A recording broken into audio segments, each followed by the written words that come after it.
और गाइस अब तो मेरे को कभी कभी ऐसा फील होता है ना, यूट्यूब अब लॉन्ग फॉर्मेट कंटेंट क्रिएटर्स के लिए रहा ही नहीं भाई प्लेटफॉर्म।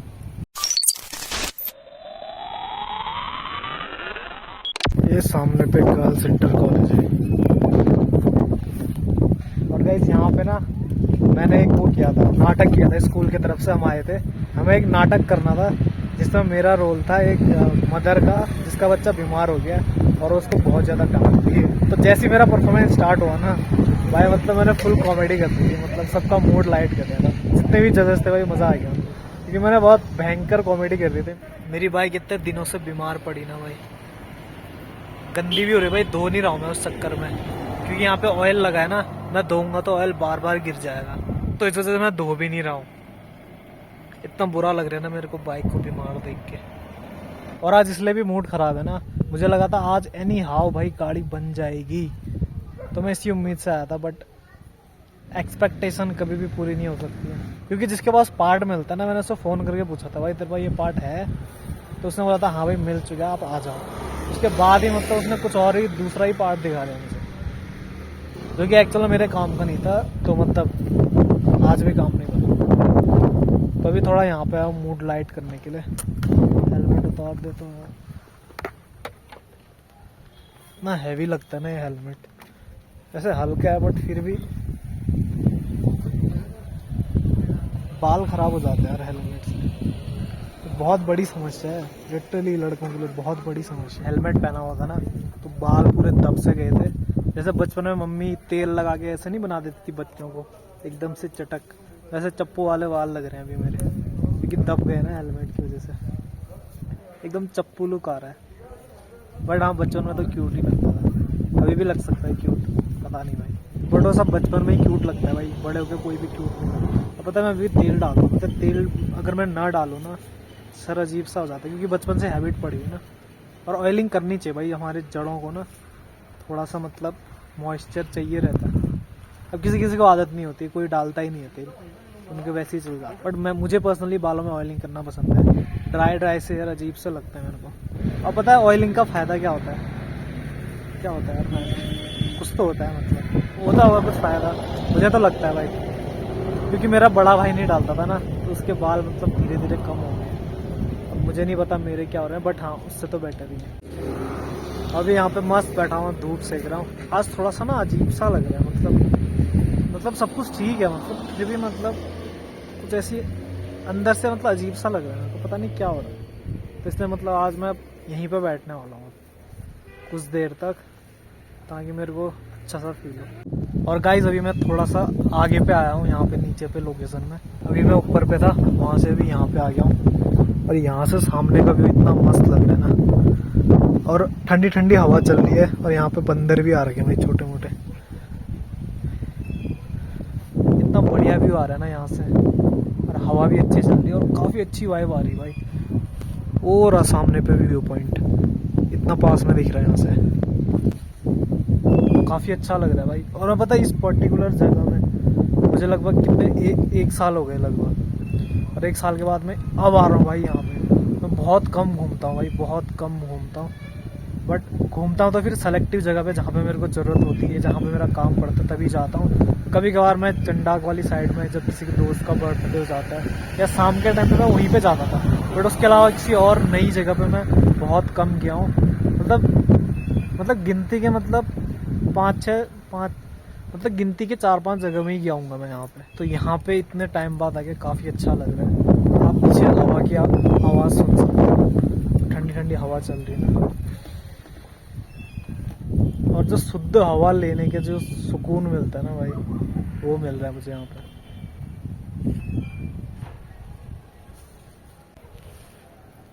यहाँ पे बीजेपी का कार्यालय भी है, हेड ऑफिस।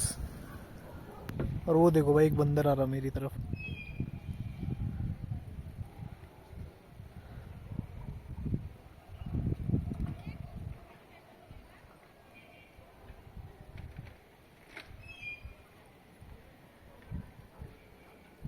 उसके साथ साथ में एक छोटा बंदर चल रहा। गाइस मुझे ना अजीब से बाल लग रहे हैं, मैं हेयर स्टाइल चेंज कर रहा हूँ।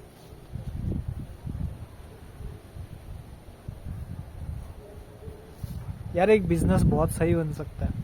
एक ऐसा हेलमेट बनाओ जिससे बाल खराब ना हो। ये बहुत बड़ी प्रॉब्लम है भाई बॉयज के लिए जो लंबे बाल रखते हैं। अभी मैं सेट करने की कोशिश कर रहा हूँ, सेट ही नहीं हो रहे भाई, क्योंकि प्रेशर पड़ गया ना। काफी टाइम से हेलमेट लगाए हुआ था तो उसी डायरेक्शन में बाल बन रहे हैं, या तो आगे पे बन रहे हैं। अब मैं ऊपर को कर रहा हूँ तो सही से बन नहीं रहे। ये देखो ये वाला पोर्शन डायरेक्ट दब जा रहा है, तो ये आगे करना चाह रहा हूँ और फिर पीछे को करना चाह रहा हूँ, वो हो नहीं रहा।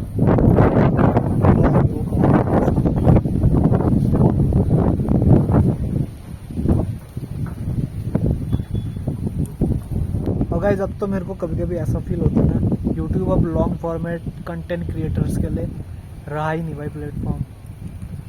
क्योंकि जिनका मतलब पहले से यूट्यूब चैनल था ना, जो पहले से लॉन्ग फॉर्मेट में वीडियो बनाते आ चुके हैं,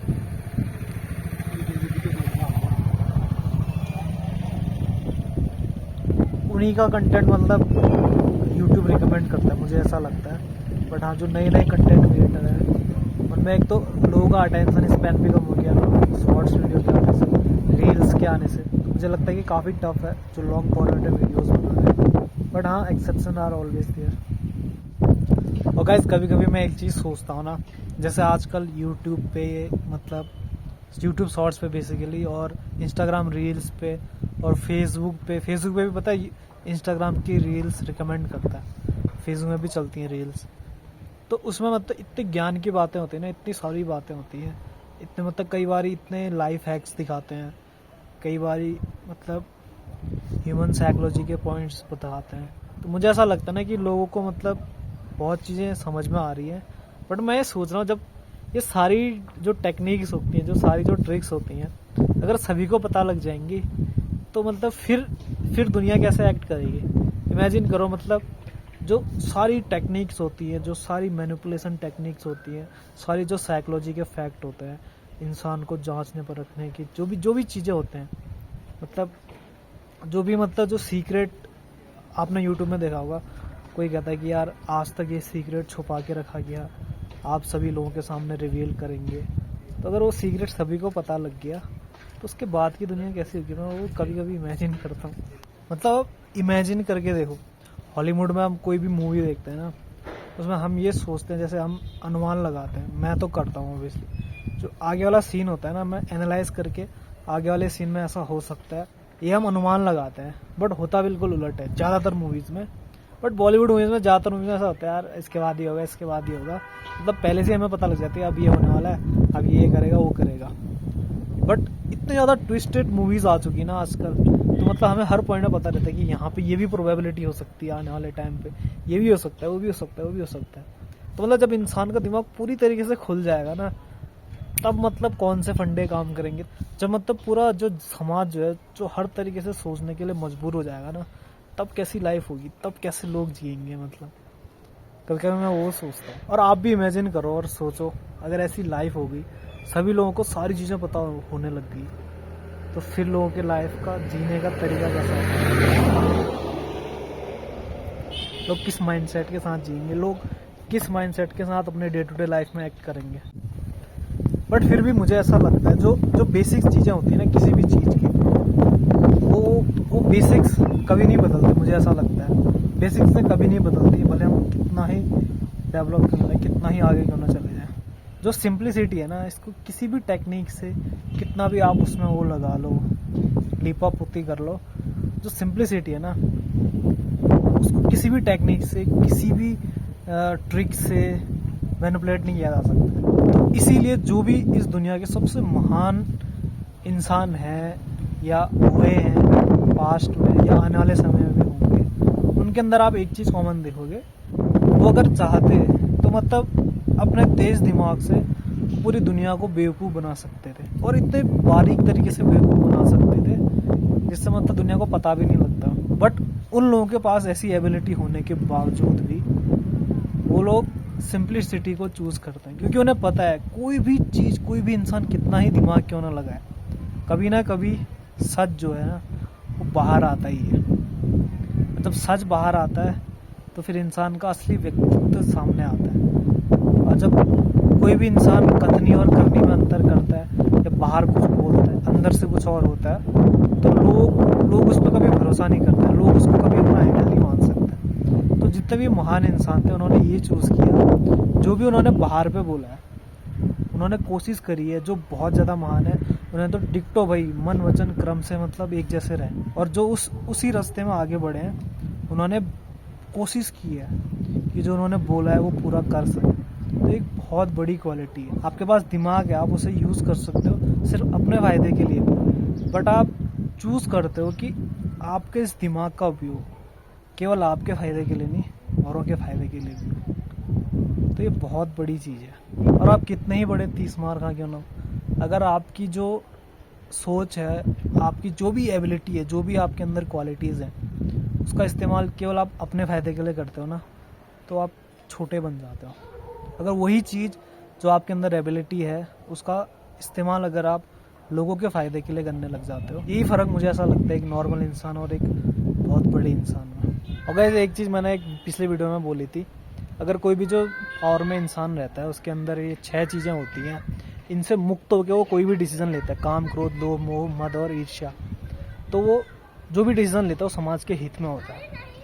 तो ऐसे लोग तो बहुत कम होते हैं, बट हाँ अगर ऐसे लोग भी सत्ता में हों जिनके अंदर ये गुण धीरे धीरे कम होते जा रहे हों, जो अपने प्रयासों से अपने अंदर इन चीज़ों को कम करते जा रहे हैं, तो उन लोगों के अंदर भी ये क्वालिटी पाई जाती है कि वो सेल्फ सेंट्रिक ना होकर औरों के बारे में भी सोचते हैं। क्योंकि ये जो 6 चीज़ें हैं पूरे इंसान के अंदर बिल्कुल ही ख़त्म हो जाना ये बहुत कम लोगों के बीच होता है। मतलब ऐसे लोगों को आप मतलब सैकड़ों में गिन सकते हो, बहुत कम, बहुत ही कम। बट हाँ जो लोग इस रास्ते में आगे बढ़ रहे हैं वो लोग भी मतलब अच्छे डिसीजन ले सकते हैं, लोगों के बारे में सोच सकते हैं और समाज का भला कर सकते हैं ऑब्वियसली। और गाइस मैं ज्ञान की बातें क्यों कर रहा हूँ पता है, क्योंकि जब ऐसा आसपास माहौल देखता हूँ ना मेरे अंदर से ज्ञान निकलता है।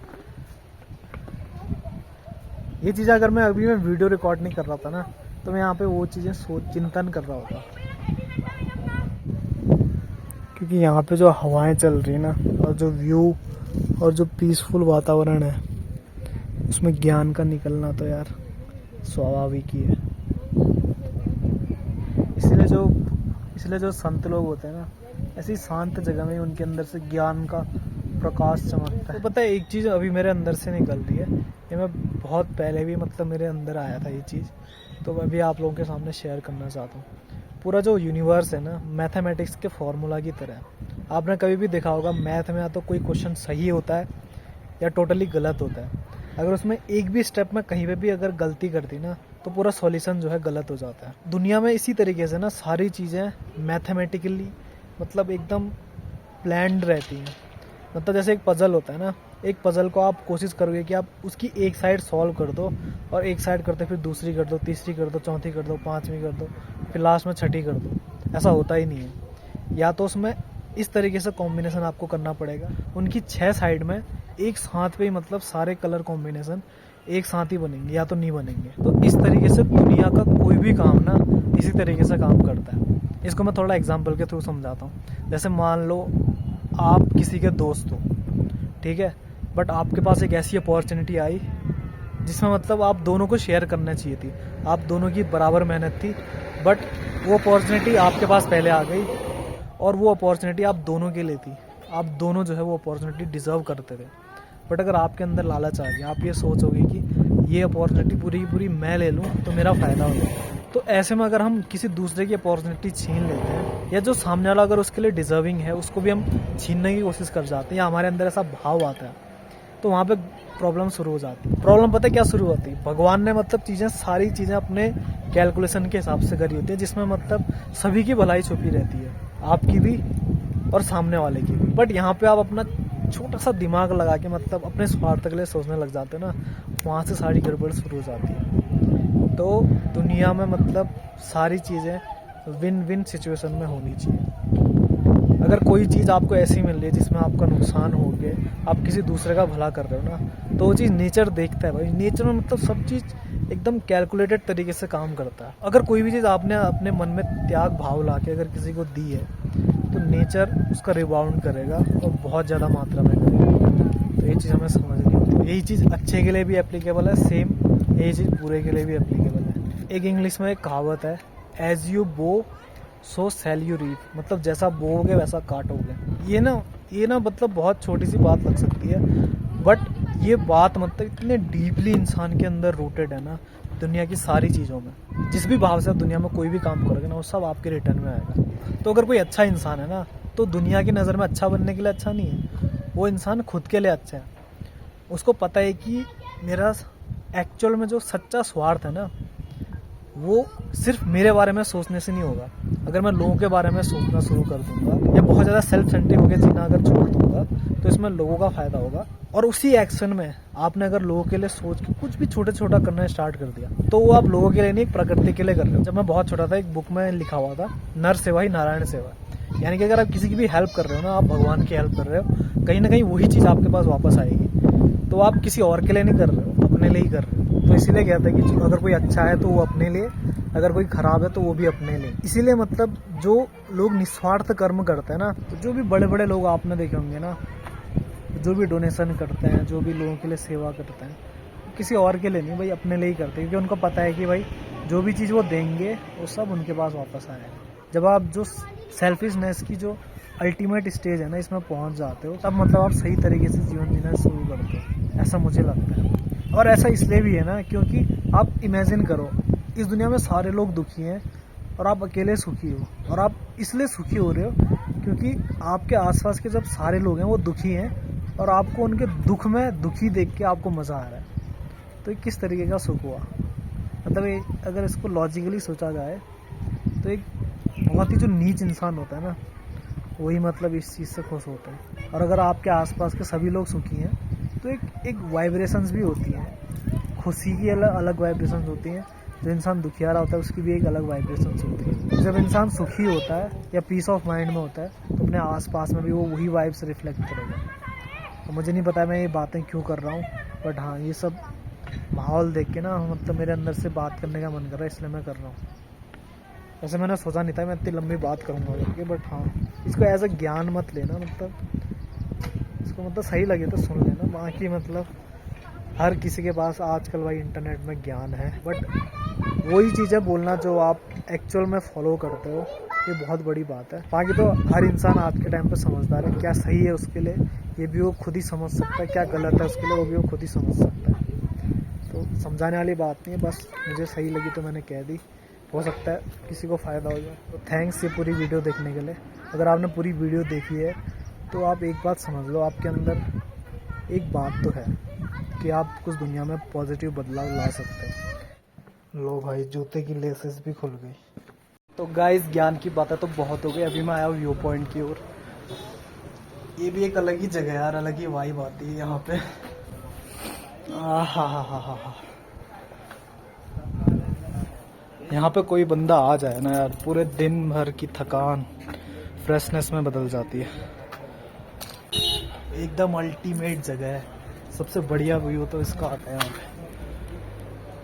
तिरंगा, वंदे मातरम। यहाँ पे कूड़ा हटा दे, ये सही बात की है। फिर ये मतलब पूरा साफ होना चाहिए था यार, मेरे को कूड़ा बिल्कुल भी पसंद नहीं है। वैसे मैं कमरे में झाड़ू वगैरह सब साफ करके रखा हूँ। मैं ना सब्र कर रहा होता, जैसे गंदा होता है ना, मैं सब्र करता हूँ, रुक जा। फिर एक ही दिन पूरा साफ करता हूँ, एक हफ्ते की सफाई एक ही दिन में करता हूँ मैं, डेली नहीं करता मैं। और कितना मस्त बना दिया भाई यहाँ पे।